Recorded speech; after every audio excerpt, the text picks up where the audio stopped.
प्रयागराज से या अलग अलग रास्तों से उनको पहले रोका जा रहा है। रोकने के बाद जब भीड़ का दबाव कम हो रहा है तो छोड़ा जा रहा है। उसके बाद जब अयोध्या धाम जो 5 किलोमीटर का करीब दायरा है वहां की बात की जाए तो अयोध्या धाम के चारों तरफ अलग अलग अस्थायी पार्किंग बनाई गई है।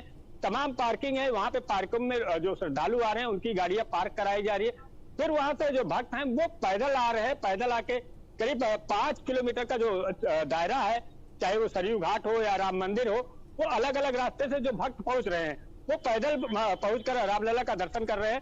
तो ये जो गाड़ियों की अलग अलग पार्किंग बनाई गई है उसको अगर देखा जाए तो उससे जो अयोध्या में अनावश्यक भीड़ का दबाव हो रहा था वो कहीं न कहीं कम हुआ है। ठीक है संजीव, लौटते हैं। धाराजीत हमारे साथ में जुड़ गए हैं मथुरा से। धाराजीत, क्योंकि माघ पूर्णिमा का वक्त है, ऐसे में जो तमाम लोग हैं वो तीर्थ स्थलों का रुख करते हैं और खास करके अगर हम बात करें मथुरा वृंदावन की तो बड़ी संख्या में लोग उधर जाते हैं। आज किस तरह का माहौल देखने को मिल रहा है?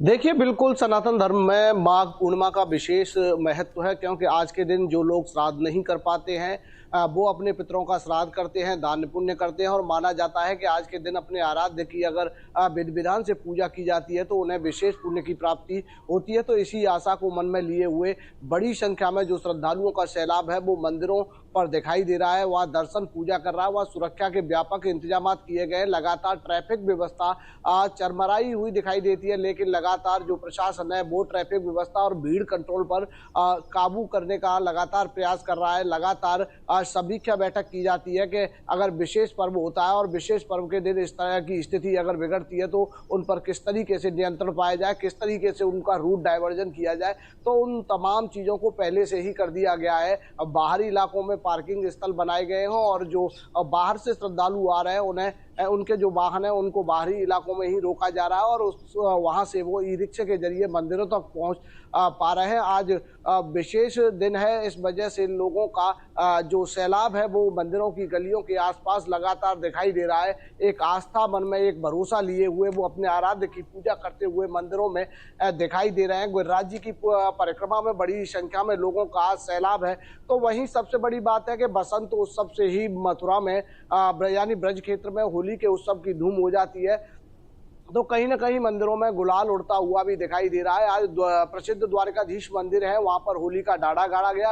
होली के डाढ़ा का मतलब होता है कि आज से उस इलाके में होली की शुरुआत हो गई। हालांकि बसंत पंचमी से ही ब्रज में होली का डाढ़ा गाड़ा जाता है, लेकिन कुछ नक्षत्रों के हिसाब से अलग अलग मंदिरों में विधि विधान से पूजा का एक महत्व है। तो उसी के चलते आज द्वारकाधीश मंदिर में जो माघ पूर्णिमा के अवसर पर ये जो होली के उत्सव की है वो जो धूम है वो दिखाई दे रही है। होली का डाढ़ा और जो रसिया गायन, समाज गायन है, इस तरह के जो समारोह है वो यहाँ पर दिखाई दे रहे हैं। कहीं ना कहीं भक्तों का जो उत्साह है वो पूरी तरह अपने आराध्य के प्रति दिखाई दे रहा है और वो उत्साह और आस्था लिए हुए भगवान के दर पर दर्शन करने के लिए पहुंच रहे हैं। और बात करें सुरक्षा व्यवस्था की तो व्यापक सुरक्षा व्यवस्था के इंतजाम किए गए हैं ताकि जो श्रद्धालु दर्शन करने के लिए आए उन्हें किसी प्रकार की कोई असुविधा ना हो, सही तरीके से पूजा पाठ कर अपने गंतव्य को वापस लौटे। तो तमाम व्यवस्थाएं सुदृढ़ की गई हैं और विधि विधान से जो लोग हैं वो अपनी पूजा करते हुए दिखाई दे रहे हैं। जी ठीक है, हमारे साथ में सुशांत भी जुड़े हुए हैं काशी से। सुशांत, काशी में यहाँ पर किस तरह का माहौल देखने को मिल रहा है? हालांकि लगातार पिछले कुछ दिनों से भीड़ बनी हुई है, लेकिन क्योंकि माघ पूर्णिमा का दिन है इसीलिए बड़ी संख्या में लोग काशी भी पहुंच रहे होंगे।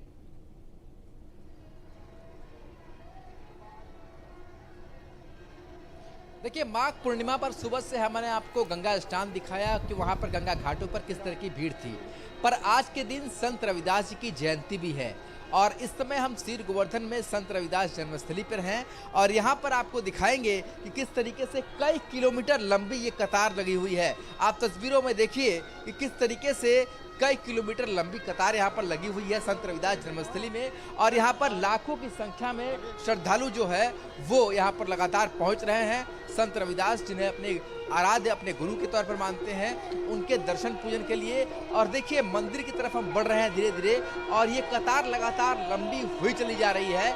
लगभग 4 किलोमीटर के आसपास ये कतार लगी हुई है और लाखों लोग यहाँ पर संत रविदास मंदिर में पहुंचे हुए हैं। और ये सामने आपको संत रविदास मंदिर दिखाई देगा, जिसका जो शिखर है वो पूरी तरीके से स्वर्ण का बनाया गया है।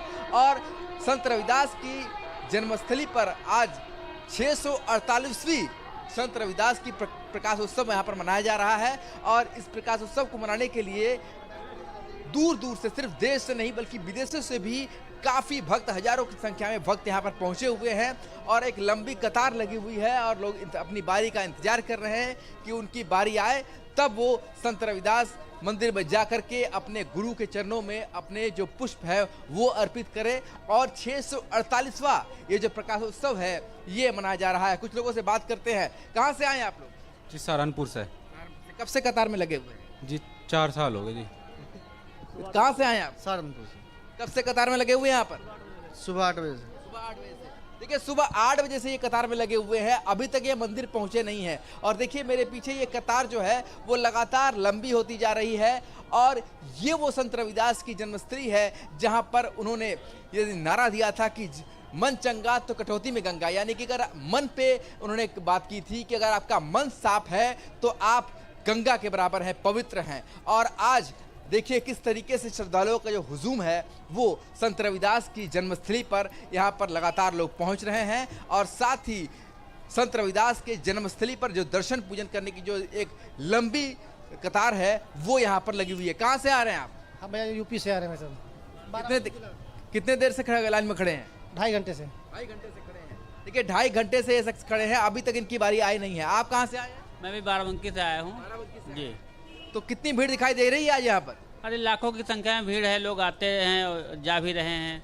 ये सब गुरु जी के चाहने वाले हैं, उनके सब जो है प्यार करते। देखिए यहाँ पर जो उनके समर्थक हैं, जो श्रद्धालु हैं, भक्त हैं, वो लगातार यहाँ पर आ रहे हैं।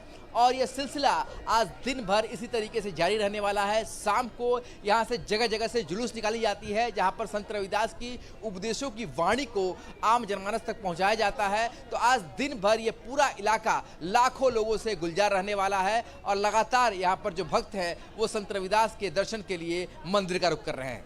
ठीक है, मोहित मिश्रा भी हमारे साथ में मिर्जापुर से जुड़ गए हैं। मोहित, लगातार देखा जा रहा है कि विंध्यवासिनी धाम पर भी भारी भीड़ पहुंच रही है।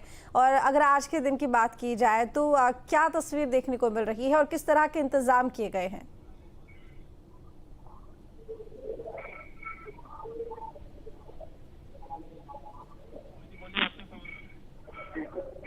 हम इस समय माँ विंध्यवासिनी धाम में हैं और माँ विंध्यवासिनी धाम में भारी भीड़ उमड़ पड़ी है क्योंकि आज माघी पूर्णिमा है, इसलिए बहुत ज्यादा संख्या में भीड़ पहुंच चुकी है। लगभग 8 से 10 लाख लोग यहाँ माँ का दर्शन करेंगे और गंगा घाटों पर भी भारी भीड़ है। और हम आपको लाइन भी दिखाना चाहेंगे कि आप देख सकते हैं कि ये कतारबद्ध होके लोग लाइन पे लगे हुए हैं और दर्शन पूजन कर रहे हैं लगातार। घंटों घंटों लाइन लगे हुए हैं और माँ के गर्भगृह तक पहुंच रहे हैं।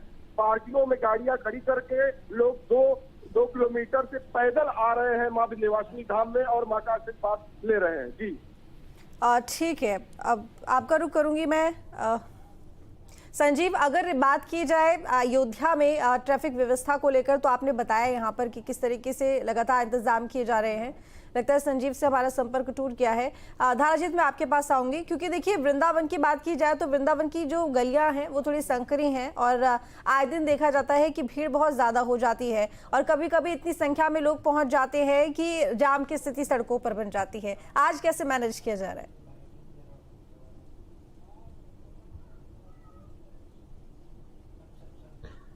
देखिए, पहले से ही पता था कि आज माघ पूर्णिमा का पर्व है, तो पहले से ही अलर्ट जारी कर दिया गया था और रूट डाइवर्जन किधर से श्रद्धालुओं को जाना है, किधर से आना है, एक व्यापक व्यवस्था यहाँ बनाई गई है।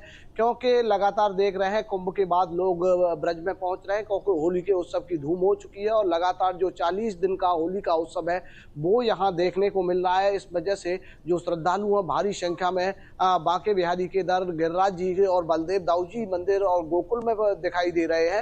और वो यही मानना है कि कुछ लोग तो यही सोचते हैं कि होली के पर्व पर भारी भीड़ रहती है तो हम पहले ही प्रभु के दर्शन करके आए, उनको गुलाल लगा कर आए, होली मना कर आए। तो वही आस्था मन में लिए हुए श्रद्धालु यहाँ पर दिखाई दे रहे हैं और एक प्लान के तहत तैयार किया गया। अभी तक देखा जा रहा है कि हालांकि प्रशासन अभी तक जो व्यवस्थाएं वो सुदृढ़ है, लेकिन आगे किस तरीके से सुदृढ़ कर पाता है, क्योंकि लगातार जो भीड़ का दबाव है वो आए दिन बढ़ता हुआ दिखाई दे रहा है। छोटी छोटी गलियां हैं, जब एक तरफ से श्रद्धालुओं का सैलाब दिखाई देता है तो स्थानीय लोग भी घरों में कैद होते हुए दिखाई देते हैं। जब तक मंदिर के पट खुलते हैं तो जो स्थानीय लोग हैं वो अपने घरों में ही कैद होकर रह जाते हैं। कितनी भी इमरजेंसी हो लेकिन वो घर से नहीं निकल पाते, स्कूल वाहन वहां नहीं पहुंच पाते, एम्बुलेंस वहां नहीं पहुंच पाती, तो तमाम अव्यवस्थाओं का सामना स्थानीय लोगों को भी करना पड़ता है। तो उन व्यवस्थाओं को अभी कोई ऐसा रूप नहीं दिया जा रहा कि उन व्यवस्थाओं को सही तरीके से किया जाए ताकि जो स्थानीय। आप सभी का बहुत शुक्रिया तमाम जानकारी के लिए। आगे बढ़ेंगे वाराणसी में।